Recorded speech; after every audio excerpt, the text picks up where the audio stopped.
YouTube channel बनाइसके भन्दापछि युट्युबले पैसा कति बेला दिन्छ त?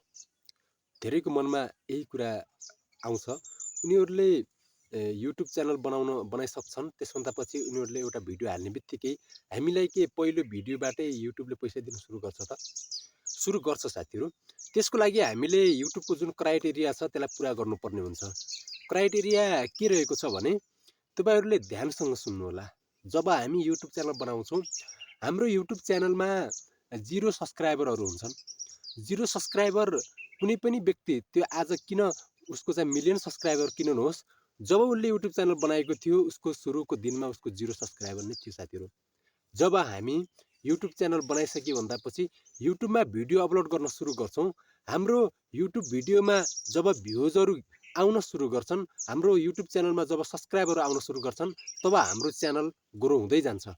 अब खासमा कुरा के हो त भने मैले आजको यस भिडियोमा तपाईँहरूलाई बताउन गइराखेको, युट्युबले हामीलाई पैसा दिन सुरु कति बेला गर्छ त?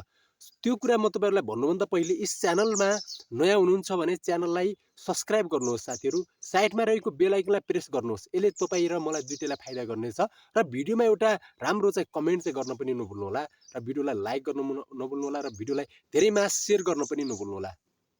अब के हो त त्यो क्राइटेरिया जुन कि युट्युबले पैसा दिन हामीलाई सुरु गर्छ। जब हामीले भिडियो अपलोड गर्छौँ, हाम्रो भिडियोमा भ्युज आउँछन् लाखौँ रूपमा।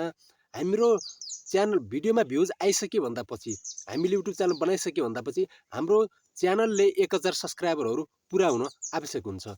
जब 1000 सब्सक्राइबर पुरा हुन्छन्, त्यसभन्दा पछि अर्को सेकेन्ड स्टेप रहेको छ 4000 घण्टा वाच टाइम पुरा हुनुपर्ने हुन्छ। त्यो 4000 घण्टा वाच टाइम कसरी आउँछ त भने हाम्रो भिडियोमा भ्युजको रूपमा आउनेछन्। ती भ्युज मात्रै नभएर जब यो भिडियो तपाईँले हेरिराख्नु भएको छ, यसलाई जति लामो समयसम्म हेर्नुहुन्छ त्यति नै हाम्रो के हुन्छ त वाच टाइम चाहिँ बढ्छ, हैन?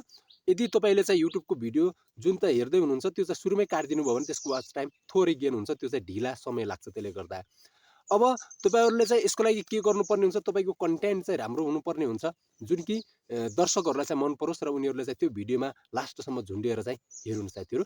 आजको भिडियोमा यति नै। तपाईँले मैले भनिसकेँ दुईटा क्राइटेरिया पुरा गर्नुपर्ने हुन्छ। तपाईँले 1000 सब्सक्राइबर 4000 घण्टा वाच टाइम पुरा गर्ने बित्तिकै तपाईँको च्यानल मोनिटाइजको लागि अप्लाई हुन सुरु हुन्छ। त्यसभन्दा तपाईँले चाहिँ पैसा कमाउन सक्नुहुन्छ। साथीहरू आजको भिडियो यति नै। फेरि मिल्नेछु अर्को नयाँ भिडियोमा।